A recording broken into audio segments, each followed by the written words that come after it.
Good afternoon po guys. Pakita ko lang sa inyo yung motorcycle ko na nauutusan gamit ang boses ko. Engine start. Ayos ba guys? So gusto nyo matutunan guys kung paano ko siya ginawa dito, tsaka gusto nyo malaman kung ano yung mga feature na ginawa ko dito sa aking motorcycle, panoorin nyo lang po ang video natin na to. Ating voice command sa motorcycle, marami rin kayo makikita ang tutorial niyan sa YouTube. Marami na rin ibang gumawa niya na nauna pa sa akin. Pero pagdating kasi sa ginawa ko rito, ginawa ko siya napakasimple na kahit kayo ay kaya nyong gawin. Kasi ibang gumawa nito, gumamit pa sila ng Arduino board, gumamit pa sila ng voltage stabilizer, ng program, magpo-program pa kayo, gagawa pa kayo ng sarili ninyong app para mapagana yung voice command. Pero dito sa ating voice command sa motorcycle na to guys, napakasimple. Kailangan nyo lang yung module, special module na kagaya ng ginagamit ko. Tapos yung app is madadownload nyo na sa Play Store. Yes, nasa Play Store lang yung kailangan ninyo. Kasi yung ibang gumawa nito, gumagamit pa ng Arduino. Yung Arduino, para malaman ninyo kung magkano Arduino, ayan pa lang, 999 pesos ang original na Arduino. Pero dito sa project natin, yung mismong board ko pa lang, 900 pesos lang. Tapos wala na kayo ibang gagamitin, basic things na lang, wire, relay, fuses. So napaka basic na, tapos hindi nyo na kailangan gumawa ng program, hindi nyo na kailangan kasi ako hindi talaga ako marunong gumawa ng program, kaya nung unang nakita ko to, hirap na hirap akong intindihin. Pero syempre kaka-explore ko, kakaisip ko kung paano siya may integrate. Ayan, nagawa ko siya very simple guys. Kaya kung ako sa inyo, magiging worth it naman yung pagpapamember ninyo dito sa ating channel, kasi bukod sa mas mapapamura na kayo dun sa pyesa, talagang napakasimple nitong gagawin nating connection. So umpisa ng video, pinakita ko na yung kauna-unahan nating feature, yung napapastart natin yung motorcycle gamit yung boses ko. Tapos syempre nag-install din ako dito ng alarm. Pwede ko rin yung pa-alarm kung kailan ko gusto, tulad nito, alarm. Ayan guys. So yung alarm na yan, optional na lang yan, para accessories na lang yan. Pero yung main function ng ating device na to is para hindi manakaw yung motorcycle natin without our permission. So kapag naka-deactivate ang ating engine, so as of now naka-deactivate yan. Okay, so naka-turn on yung aking ignition switch. Kahit start natin yan, hindi yan mag-start. Okay, so kailangan utusan ko muna yung motorcycle na mag-activate. Activate. Ayan, so hindi ko lang napakita pala, meron akong kinabit dito na indicator light. Kapag sinabi kong activate, iilaw yung indicator light ko rito. Tapos yun lang yung time na pwede siyang mag-start, kagaya nito. Ayan, kanina nakita nyo ayaw niya mag-start, diba? Pero since sinabihan ko na siya na mag-activate siya, kusa siyang gagana. So tulad ngayon, pag sinabihan ko siyang deactivate, mamamatay yung motorcycle natin.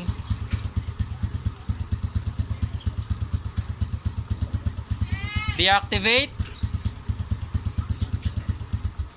Ayan, nakita nyo guys, voice command na yung ating pang control dito sa ating motorcycle. So kanina nakita nyo yung ating alarm.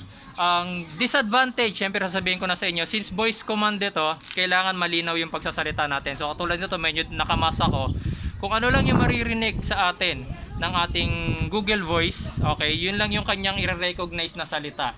Kapag medyo ngungo yung pagkakasalita natin, syempre hindi niya yun papansinin. Magbibigay ako ng any word na hindi niya nire-recognize. Horn on. Ayan. So nakita nyo, wala nangyari dito sa ating motorcycle kasi walang ganong command. Okay, so ang command ko rito para sa horn is, okay, busina.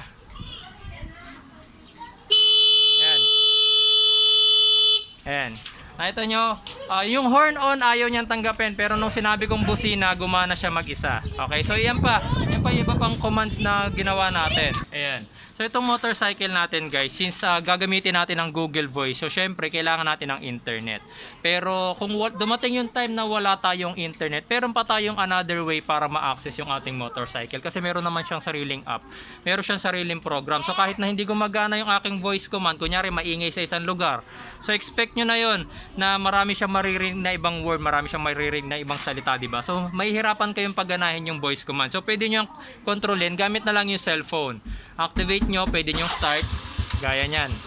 diba? So pwede nyo gamitin yung mismong cellphone nyo para patunogin yung busina, para patunogin yung alarm.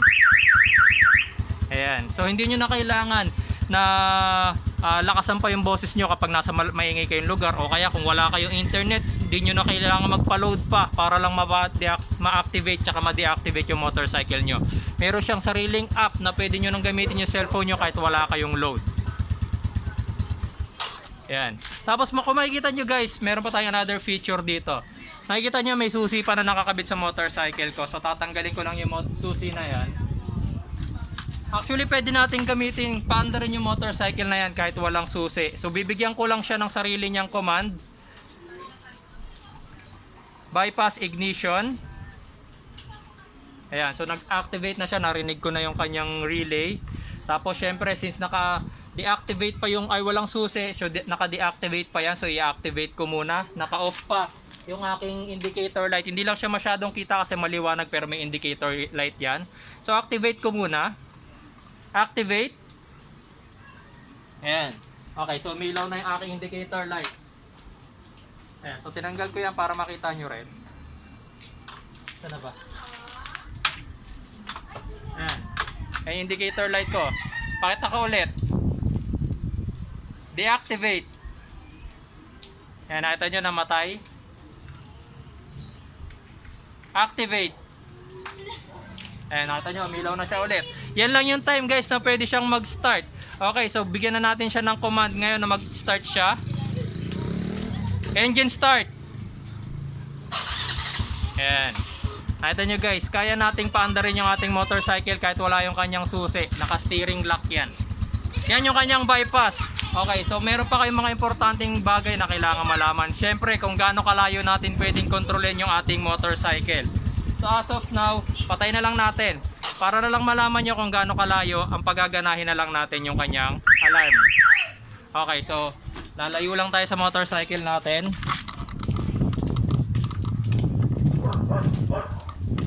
Ayan. So siguro sa distance na to mga nasa 10 meters na ako. Lalayo pa tayo. Ayan.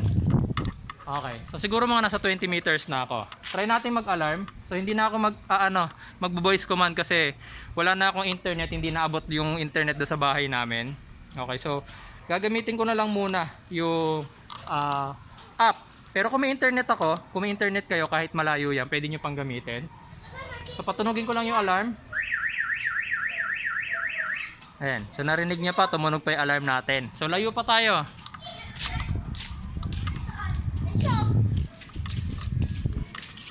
Ayan. Okay, so siguro mga 30 meters na rin to. Try natin kung tutunog pa ulit yung alarm. Ayan. Narinig nyo, tumunog pa ulit yung alarm natin. So pwede pa tayong lumayo ulit.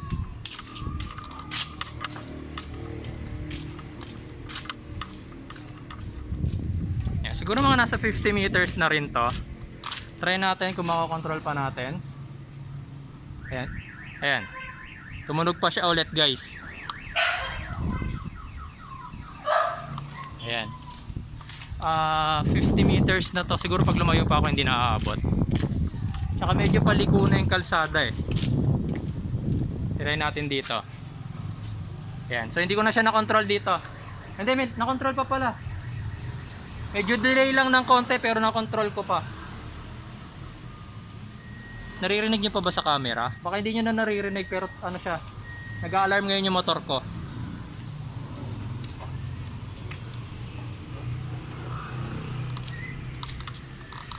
Ayan. So malayo rin guys.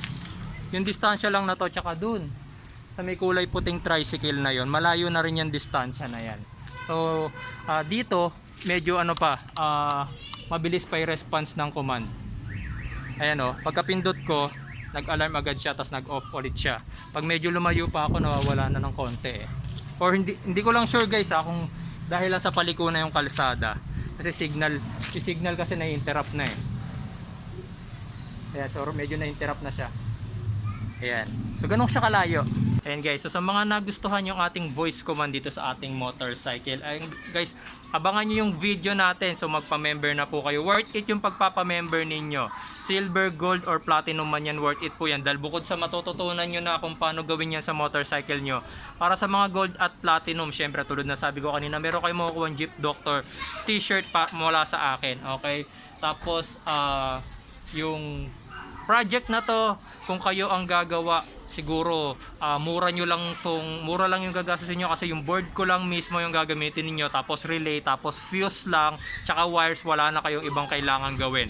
Yung app, da-download nyo na lang sa Play Store, hindi nyo na kailangan gumawa ng program, hindi nyo na kailangan gumawa ng app, hindi nyo na kailangan ng Arduino board dahil lahat inando na dun sa board na ipapakita ko sa inyo. So lahat ng details na kakailanganin nyo para sa project na to, makakapanood dito yung mga magme-member lang po sa ating YouTube channel. Kaya sa mga magpapa-member dyan guys, ngayon pa lang ay nagpapasalamat na po ako sa inyo. Okay, so kita-kita tayo guys sa mga magpapa-member dyan.